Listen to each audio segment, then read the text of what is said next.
and welcome back to this week's video. Before I get into the video, which is going to be all about my July reads and what I read in June, I just want to apologise if you can hear the fan going in the background. I have a desktop fan that I've had to put on today because the weather is just so hot here in the UK and I'm just really not coping very well with the heat at all. So if you hear a whirring in the background, that's what it is. So anyway, let's move on with the video. Enough talking about the heat and the weather. What did I read in June? Last month I read 3 books, 2 of which were kind of like wrapping up from the month previously. If you saw last week's video, or last month's video, I was going to finish reading The Power Method and finish reading The Second Brain, both by Tiago Forte, Building a Second Brain, both by Tiago Forte. I did finish those, so that's good, and I will talk about those slightly later in this video. So let's start with my first read, which was my fiction read, The Happy Hour by Cressida McLaughlin. This was brilliant. This was a really good book. If you are interested in romantic fiction of any kind, this is definitely something you need to pick up. It tells the story of Ash and Jess who meet for 1 hour every week on a Sunday in Greenwich, because Ash has an undisclosed reason for being there. It's kind of a secret and it does keep you guessing as to why. Well, it kept me guessing anyway. I needed to find out why he was there. Ash, by the way, is just an amazing character. He is someone I completely adored. Yeah, and I think if you read this book, I think lots of people will adore him. So yeah, it tells the story of them spending this hour together, but then gradually things start to develop between them, and that hour starts to get increasingly longer, and then it's just a really good book. And I really think you should, if you love romantic fiction, you should definitely check this book out. It was amazing. The side characters were all brilliant as well. The setting of Greenwich. I've never been to Greenwich, but after reading this book, I'm so curious to go visit it. I want to see the market. I want to see all these places that Cress talks about in the book. It's amazing. And I don't live too far from London, so it's not really an excuse for not having visited. But yeah, this is definitely a must read, especially for the summer. My next 2 books, as I say, I'm going to talk about these together because I'm not really going to talk about these at all, because although I enjoyed both books, I will say that much in this video, I intend to do a video later this month talking about these books in a little bit more detail, but also because after reading this book, after reading both of them actually, I've kind of started to build my own second brain. So I thought it would be quite a nice idea to talk about the 2 books together in their own separate dedicated video, and then give you a little tour of what I'm doing so far with my own second brain.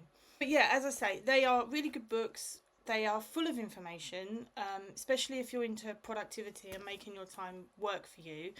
As a writer with a full-time job, I struggle to do that for myself. And so the information that I found in these books were really useful, and I've started to kind of follow some of Tiago's advice, and I'm noticing a difference already. If you're interested in productivity or managing your time better or anything like that, organising, definitely check these books out. The links to all of these books and the ones I'm going to read for July are all going to be, as usual, down in the description box. So if you want to check them out, feel free, go ahead and do that. I did read one other book, but I did say last month that I wasn't going to review it. I did read My Call of the Valkyries. I did finish that. So one of the books that I will be reading this month will be The Rising Storm, because that will feed into parts of my second brain. It will also feed into my Camp Nano plans, which I will talk about next week.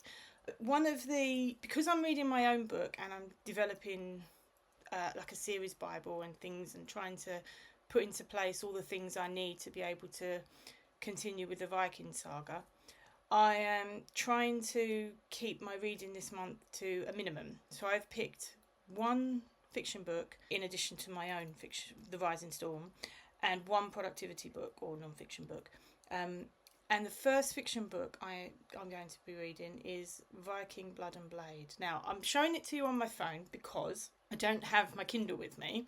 And I also thought it was such a lovely cover. My Kindle only shows black and white. So I thought it might be nice to see it in colour.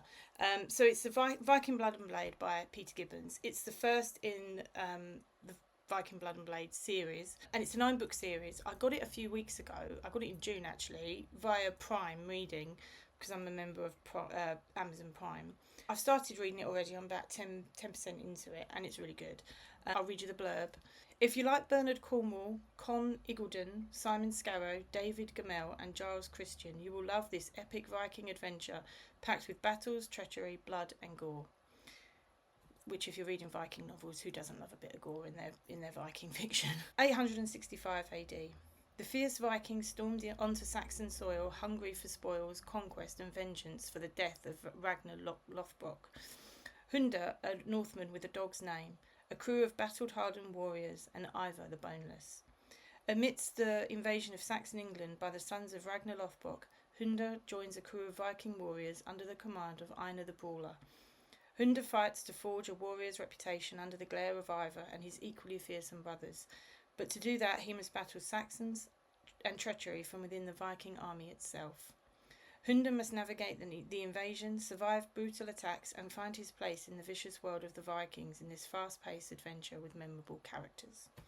And what drew me to this book was that I was listening to an interview with the author Peter Gibbons on a podcast called Rock, Paper, Swords, which is hosted by Matthew Harvey and Stephen A. Mackay, both of whom are historical fiction authors themselves. The interview made it sound like a really interesting series. I'm interested in Viking mythology, stories, fiction, all that kind of stuff. And he actually is an independently published, or this series, I think is traditionally published now for some of his books, but he's also, that series was independently published a couple of years ago. So I'm quite interested to read another indie Viking author.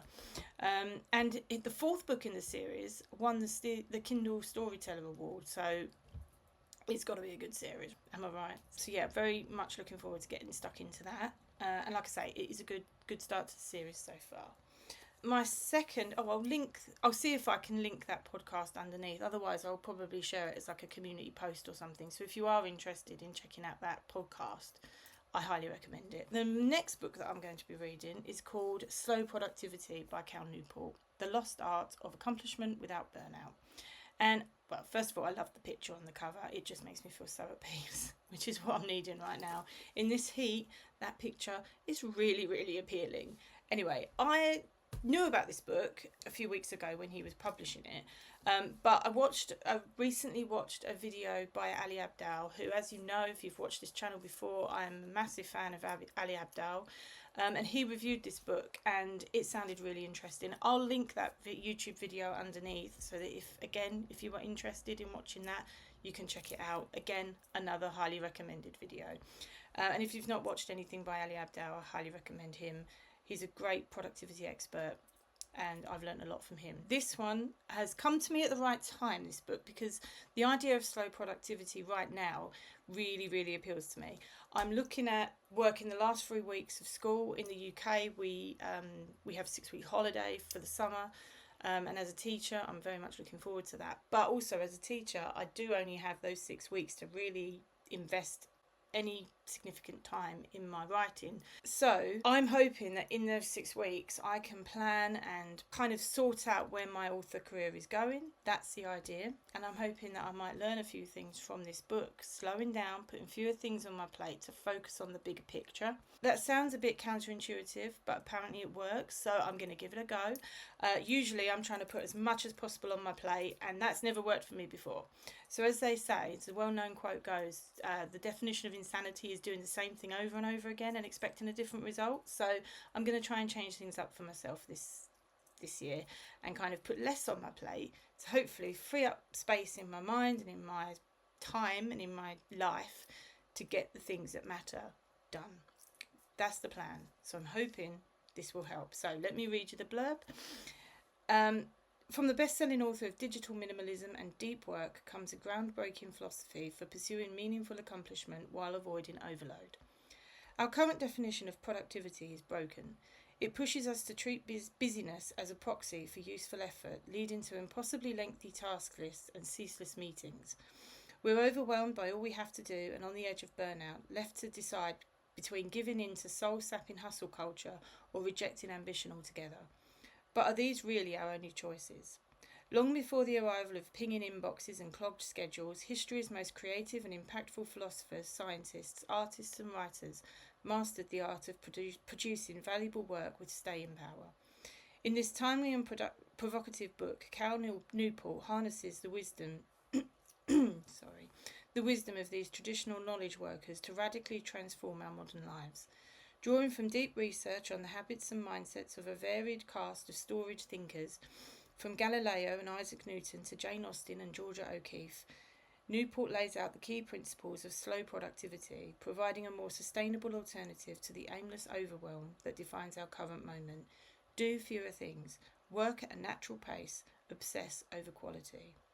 From the aggressive rethinking of workload management to introducing seasonal variation to shifting your performance towards long-term quality, slow productivity provides a roadmap for escaping overload and arriving instead at a more timeless approach to pursuing meaningful accomplishment.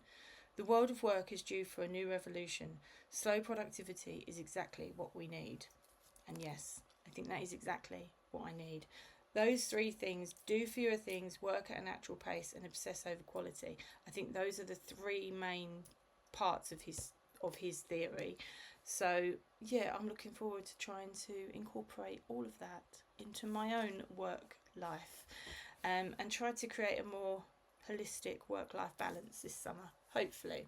So that's it for this video. Let me know what you're reading this month. I'll be very interested to hear. And if you've got any recommendations for Viking fiction, Viking mythology, anything like that, please leave a note in the comment. I would love to hear your recommendations. Don't forget, you can subscribe, like this video, please ding that notification bell so that you get notified of any future videos that I do. And don't forget to keep an eye out for next week's video, which is all about my camp nano plans. So I'll see you next week. Bye.